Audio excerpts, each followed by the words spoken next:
행정쟁송법은 정선균 박사님 강의를 수강을 했는데 제가 문일 강사님 거를 듣다가 강사 변경을 했다 보니까 뭐 대부분 비슷한 학설을 취하긴 하셨지만 다른 학설을 취하는 부분에서 약간 혼란스럽긴 하더라고요.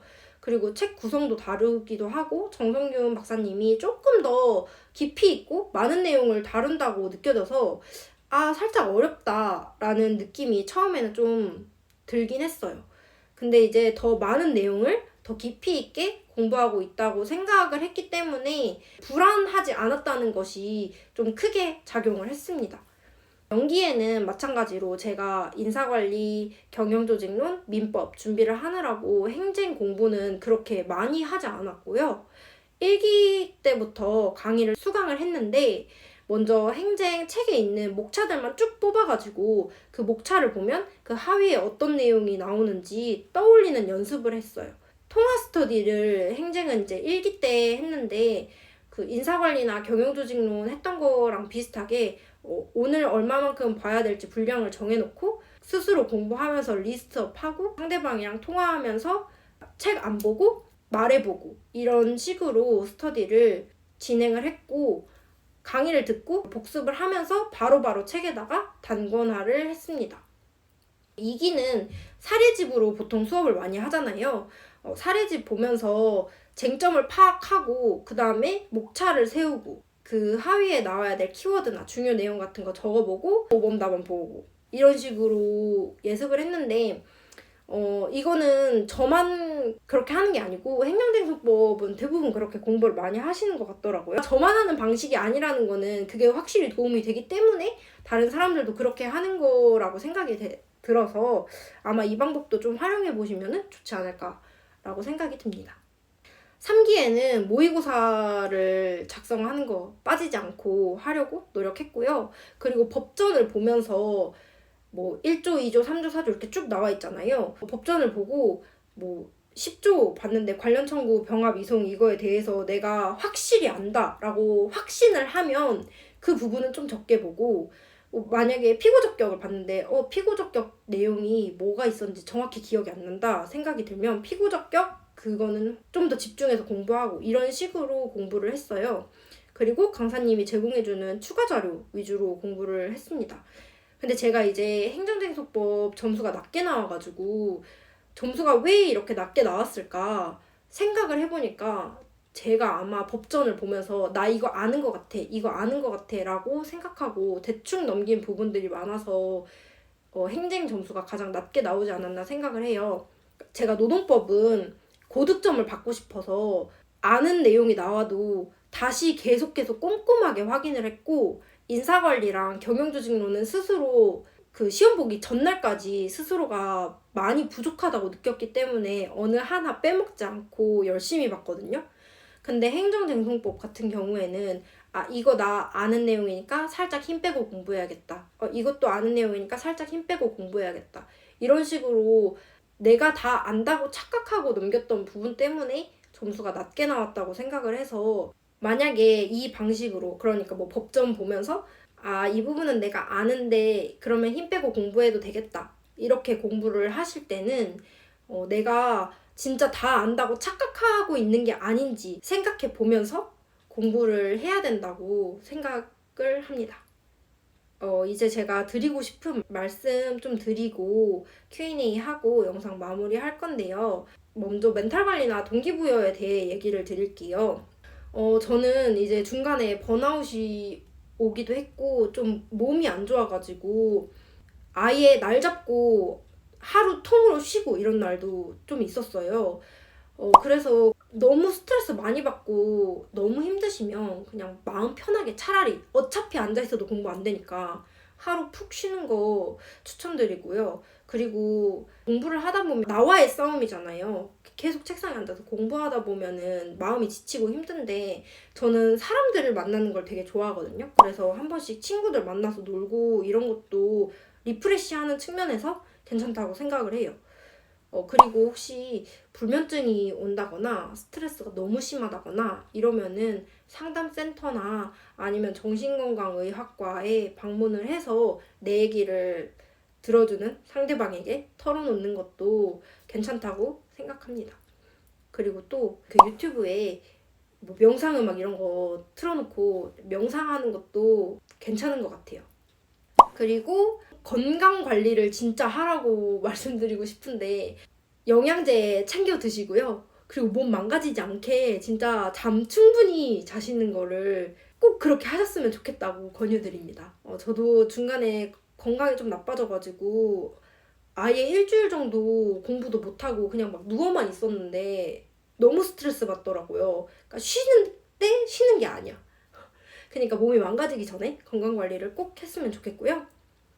그 다음에 이제 공부를 하다 보면은 매너리즘에 빠지고 공부가 하기 싫을 때가 있잖아요. 그때 저는 동기부여를 위해서 유튜브에 그 메디컬 드라마 클립을 많이 봤어요. 낭만닥터 김사부 이거 클립을 진짜 많이 봤거든요. 진짜 살리기 힘든 확률의 환자들도 끝까지 살리려고 노력을 엄청 하잖아요. 뭐 물론 그게 현실이랑 100% 일치하진 않겠지만 그렇게 열심히 노력하는 모습을 보면은 저도 열심히 하고 싶어지더라고요. 이렇게 동기부여하는 사람은 못 본 것 같아가지고 한번 말씀드리면 좋겠다 싶어서 말씀드리고요. 아 근데 이거 보다가 재밌다고 드라마 막 전편 다 보고 이러면 안 됩니다. 그리고 타임랩스 촬영하시는 것도 큰 도움이 된다고 생각해요. 타임랩스 아니면 공부하는 영상을 촬영하시는 것도 좋고 아니면은 구루미의 그 캠스 활용하시는 것도 동기부여에 저는 많은 도움이 됐어요. 제가 추천하고 싶은 아이템들 몇 가지 있어가지고 얘기 드리고 싶은데 2단 독서대를 활용하면 목이랑 허리가 좀 편하니까 2단 독서대 활용하시는 거 좋다고 생각하고요. 그리고 저는 제 영상 많이 보셨으면 알겠지만 제가 흰색 색연필을 회독할 때 진짜 많이 활용했거든요. 제가 눈으로만 읽으면 집중이 안 되고 머릿속에 안 들어와요. 그래가지고 그냥 책 펼쳐놓고 밑줄 그으면서 회독할 때 활용을 많이 해서 흰색 색연필 강추드립니다. 저처럼 그냥 눈으로만 읽어서 집중이 안 되는 분들한테 추천드려요. 그리고 제가 썼던 색연필들 중에 이 두 가지 색깔을 진짜 추천드리고 싶은데 저는 중요한 내용은 다 이 초록색으로 밑줄을 그었는데 이거는 동아 아도르 육각 색연필 43번이고요. 그리고 그 다음으로 추천드리는 색깔은 노란색인데 형광펜처럼 진짜 형광색으로 나와요. 이거는 내가 중요한 부분인데 진짜 안 헤어진다 이런 부분에 밑줄 그어놓으면 눈에 확 들어오더라고요. 그래가지고 이것도 추천드립니다. 이거는 마찬가지로 동아 아도르 육각 색연필이고 5번 색깔이에요. 그 두 가지 추천드리고요. 그리고 제가 시험장에서 사용한 펜은 이거예요. 이거는 제트스트림 통에다가 사라사 0.7 잉크펜을 끼워놓은 거거든요. 리필심을. 제가 알기로 일본 펜들이 이게 호환이 잘 되는 걸로 알고 있어요. 그래서 제트스트림 통에 에너겔도 호환이 되는 걸로 알고 있는데 보통 노무사 수험생들이 에너겔이랑 사라사를 많이 써요. 근데 제가 둘 다 써보니까 에너겔이 사라사보다 조금 더 미끄럽거든요. 그래서 저는 답안을 쓸 때 손이 이렇게 자꾸 미끌리는 느낌이 들어가지고 에너겔보다는 사라사가 괜찮겠다 해서 사라사를 사용하고 있고요. 제트스트림 통에 원래 이쪽에 이 애벌레 그립 껴있는 부분에 원래 들어있는 고무가 있거든요. 이 고무를 아예 빼서 버려버리고 애벌레 그립을 끼워가지고 손이 좀 덜 아프게끔 해서 답안용 펜을 이걸로 사용을 했습니다. 애벌레 그립 끼울 때 애벌레 그립 안쪽에다가 살짝 핸드크림이나 로션 같은 거 발라가지고 넣어야지 잘 들어가거든요. 그냥 생으로 넣으려고 하면 절대 안 들어가니까 그 로션 활용하셔가지고 이렇게 해서 해보시면은 여기 손가락이 좀 덜 아프긴 합니다. 그리고 암기펜 추천드리는 이유는 제가 판례 외울 때 암기펜 활용을 많이 했는데 판례에다가 암기펜으로 이렇게 하이라이트 칠을 해놓으면은 같이 암기펜에 동봉돼 있는 이런 판때기가 있거든요. 이런 판때기로 이렇게 가리면 글씨가 안 보여요. 그래서 저는 판례를 이 방식으로 진짜 많이 외웠는데 이렇게 빈칸 뚫어서 하는 방법이 백지 복습을 하는 거랑 되게 비슷한 효과가 있다 하더라고요. 그래서 판례 외울 때 이런 식으로 한번 외워보시는 것도 좋을 것 같아가지고 암기펜도 추천드립니다. 그리고 손목 보호대 어떤 거를 사용해도 좋으니까 손목 건강 잃어버리기 전에 손목 보호대 활용하시는 거를 추천드릴게요. 저는 지금 시험 끝난 날부터 손목을 자주 사용하지도 않았는데 한 번씩 시큰시큰 아프거든요.